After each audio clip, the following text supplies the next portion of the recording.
All right, let's dive right into this explainer because we are looking at the Bible's absolute wildest plot twist for the end of the world. Now, most of us are pretty familiar with the modern Hollywood takes on the apocalypse, right? Asteroids, alien invasions, climate collapse, the usual stuff. But the version detailed in the book of Revelation, it is arguably more graphic, intense, and frankly, perplexing than anything a movie studio executive could ever dream up. We are talking about a literal world war, complete celestial devastation, and a massive narrative twist. Because after the ultimate villain, Satan, is finally defeated, he isn't destroyed immediately. Instead, he's actually released on parole. And that forces us to ask a really fundamental question about this ancient text. Why? Why would an all-powerful being lock up the ultimate enemy of humanity, only to deliberately let him out again? It's like a giant puzzle. To make sense of this deeply layered lore, we have to follow the exact sequence of events recorded by John the Apostle during his exile on the island of Patmos, where he received this intense vision of the future. So, let's start with part 1, the action hero arc, the return of Jesus. To really understand this lore, we have to look at how Jesus returns.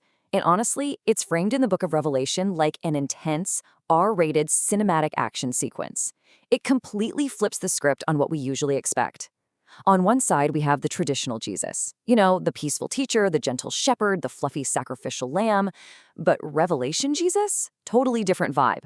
John describes him riding out of heaven on a white horse. His eyes are burning like fire, and his robe is literally dripping with blood. He is definitely no longer the peaceful lamb. He is a full-on formidable warrior. The imagery John uses here is just incredibly striking. According to the vision, Jesus returns to unleash the fierce wrath of God. And make no mistake, he is not coming back to negotiate. He's coming back to rule the remaining nations with an iron rod. Described as the Word of God, he leads the armies of heaven into a definitive, brutal clash with the forces of evil. That brings us to part 2, the vulture dinner, the Battle of Armageddon. Now, calling this a battle, well, actually scratch that, it's a bit generous. Because according to the text, this is a completely one-sided final showdown. The world's armies gather to fight back, but they are absolutely no match for this returning force. And the text describes the aftermath with some incredibly graphic imagery. An angel literally stands in the sun and calls out to the birds flying overhead, inviting them to a feast. He tells them to turn the fallen armies into a giant, grotesque vulture dinner. It is a terrifying, overwhelming display of power. So the crucial point here is who actually goes down in this fight. The casualties of Armageddon obviously include those armies of humanity, but more importantly, it takes out the primary antagonists of the era, the false prophet and the beast. Jesus and the armies of heaven capture these two figures, but rather than just executing them right then and there, the text states they are thrown directly and alive into a lake of burning sulfur. But wait, what about Satan? This timeline grounds us in the epic sequence of events, showing us exactly where we are when the dust settles and the ultimate villain is finally captured. We've gone through the Great Tribulation, followed by the Battle of Armageddon. But take a look at step 3. Instead of throwing Satan into the lake of fire right away with the others, we enter this mysterious 1,000-year confinement, which is then followed by his parole, all before we finally reach the new earth. Let's look at part 3, solitary confinement, the bottomless pit.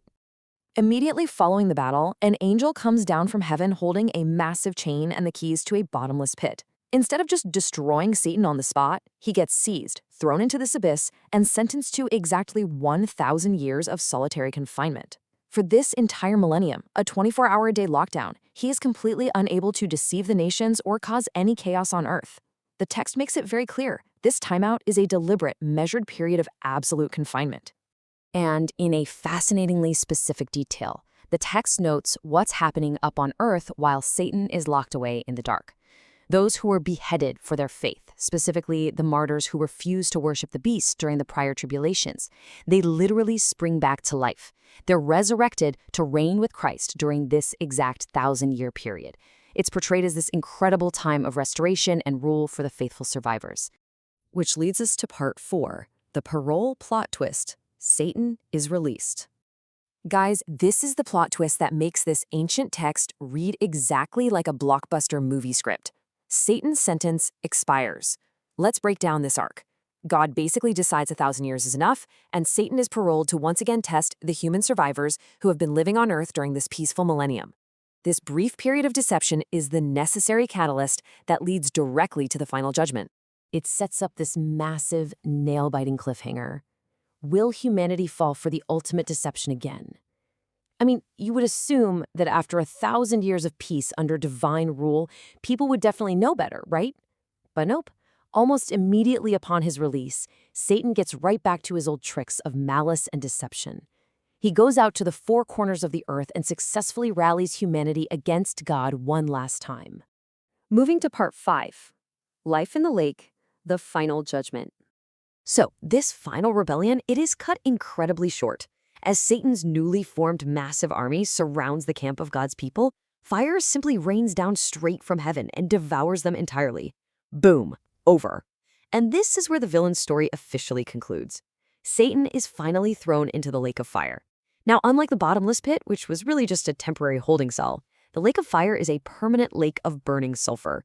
It is defined as an inescapable, final life sentence with absolutely no possibility of parole. And he isn't the only one facing this terrible fate. The rest of the dead are given up by the sea and the graves, and they stand before a great white throne to be judged by their deeds.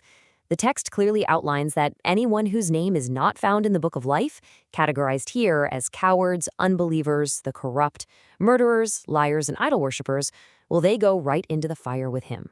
The old world is completely purged. Finally, part 6. The ultimate petting zoo, the new earth. Following this ultimate judgment, there is a dramatic tonal shift. The old, corrupted world has completely passed away, and the text paints a picture of perfectly harmonious contradictions for the survivors. It creates what literally sounds like the world's most dangerous but completely safe petting zoo. We see a wolf sitting peacefully with a lamb, a leopard lying down with a baby goat, a lion just hanging out with a calf, and remarkably, a young child playing safely with a cobra. It's this vivid, beautiful illustration that the very nature of survival and instinct has fundamentally transformed. Protected by Jesus and God, this new world is a paradise bathed in endless light and peace. The text describes an environment of endless daytime, fresh crystal water flowing freely, and bountiful rolling green hills. It is the ultimate restoration of creation, finally free from all the chaos of the previous ages. So the crucial takeaway from this whole explainer is to look past the intense violence of the Great Tribulation and past the confusing timeline of 1,000-year parole and see this ultimate payoff.